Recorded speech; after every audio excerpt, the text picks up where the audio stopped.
Однажды в одном тихом, залитом утренним солнечным светом дворе у забора с облупившейся краской мелькнула маленькая рыжая шорстка. Это был Гарри, совсем юный котенок с глазками цвета янтаря и мягким пушистым хвостиком. Ему повезло. Его подобрала одна семья, которая, как они думали, готова подарить животному любовь и заботу. И действительно, сначала все казалось идеально. Уютная корзинка в углу кухни, мисочка с молочком, объятия и поглаживания каждый день. Гарри мурлыкал, будто жил в раю. Его маленькое сердце наполнялось радостью. Он считался самым счастливым котом на свете. И никто не мог предположить, что так будет всегда. Но время шло, Гарри рос. И вместе с ростом тела у него стали появляться непонятные симптомы. Вялость, сонливость, потеря аппетита, шерсть становилась тусклой, и в одном углу глазок мелькнуло воспаление.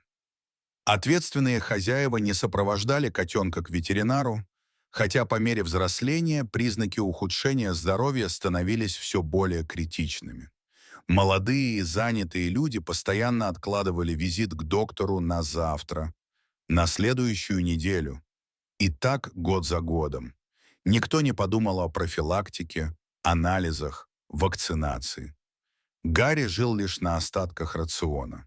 Иногда сушонка, иногда домашнее мясо, но без учета витаминов и микронутриентов. Увы, такой подход к здоровью животного не мог не сказаться. Иммунная система Гарри оказалась ослаблена. Организм плохо боролся с микробами. Малейшая инфекция могла перерасти в тяжелую проблему. Со временем он начал чаще чихать, и даже немного краснели слизистые оболочки. Но когда уже было почти очевидно, пора к ветеринару, семья, словно испугавшись ответственности, решила, что он уже так не радует нас, как раньше. Вдруг Гарри стал обузой. Если до этого они, по крайней мере, не выгоняли его сразу, то сейчас приняли окончательное решение, чтобы он ушел навсегда из нашей жизни. История приняла драматический поворот. Хозяйка и хозяин решили отдать бедного котика знакомым, людям, которые, как они убеждали себя, наверняка смогут справиться. Однако Гарри, испуганный переменами, убегал. И не просто убегал, а бежал, осилен духом и решимостью. Преодолев около 20 километров, пробираясь через заборы, газоны, мимо проезжей части, он снова вернулся к тем самым дверям, из которых когда-то ушел счастливым. Он снова оказался в доме, который считал родным. Но вместо радостного приема — пустота. Хозяева не осознали, что потеряли.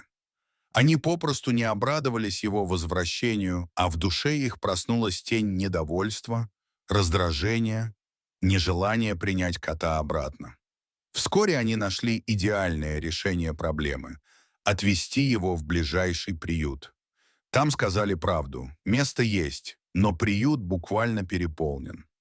«Мы не знаем, куда вас определить, бабай, уйди», — говорили сотрудники. Но это не остановило прежних хозяев. Наоборот, они произнесли слова, от которых холодеет кровь.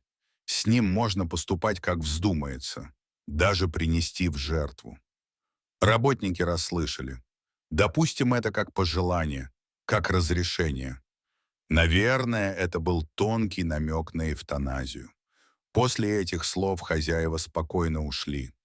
Помесь равнодушия и жестокости, слова о жертве — все это отозвалось в душах сотрудников приюта. Они повернулись к Гарри, лежащему в клетке, слабому, потухшему, с воспаленными глазами и бледной шерстью. Судьба кота зависла в воздухе. Его либо усыпят, либо будут пытаться спасти. Руководство приюта приняло решение в пользу второго варианта. Ведь если он все еще жив, значит, он хочет жить. Его жизнь действительно заслужила шанс. Вскоре к этому решению присоединился ветеринар. Проведенное обследование уличного спасателя показало: у Гарри действительно очень слабый иммунитет, несколько хронических инфекций, в том числе респираторных и кишечных, признаки вирусного поражения печени, витамины на нуле, анемия. Был назначен долгий курс лечения, антибиотики широкого спектра, препараты для восстановления печени, иммуномодуляторы, витамины. Каждый прием лекарств сопровождался трудностями. Кот отказывался от миски, плохо реагировал на уколы, весь трясся от боли. Но со временем, благодаря заботе докторов и человеческому терпению, начал понемногу приходить в себя. Приют работников не баловал. Средств было по пальцам пересчитать. Каждая таблетка, каждая ампула, все закупалось волонтерами, которых порой не хватало и морально, и материально. Тем не менее, виделся устойчивый прогресс. Шерсть Гарри приняла здоровый блеск, глаза посвежели, нос перестал сохнуть. Стал слышаться мягкий звук. Мяу. Осторожный, но радостный. Появилось желание подвигаться, поиграть. Это были первые признаки возрожденной жизни.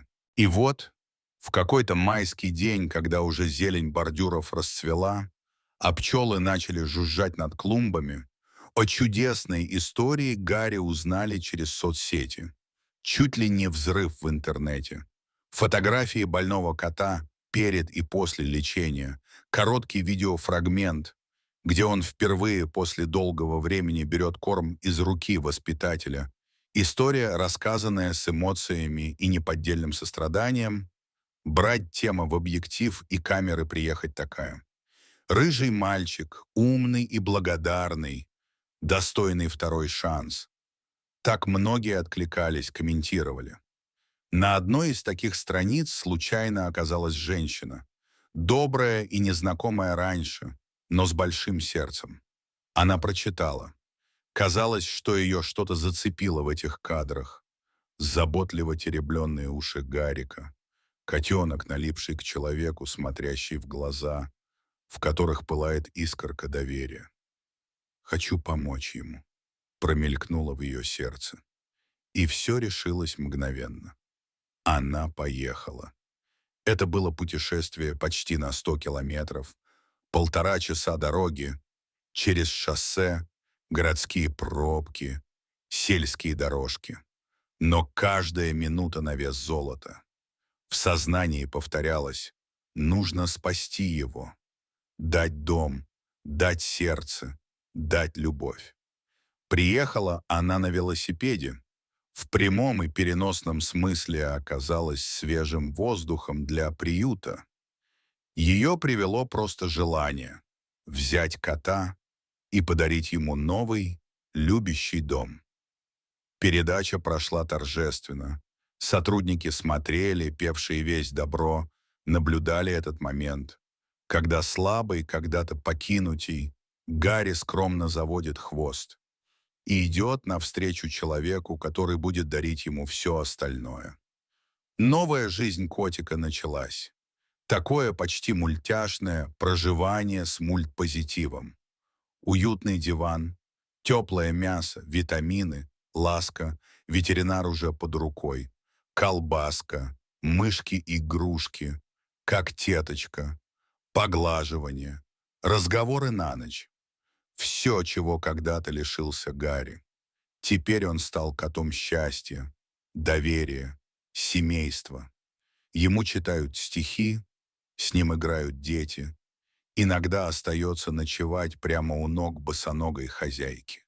Похож на ангела, с рыжей гривой, поблескивающей под лампой, и глазами полного доверия.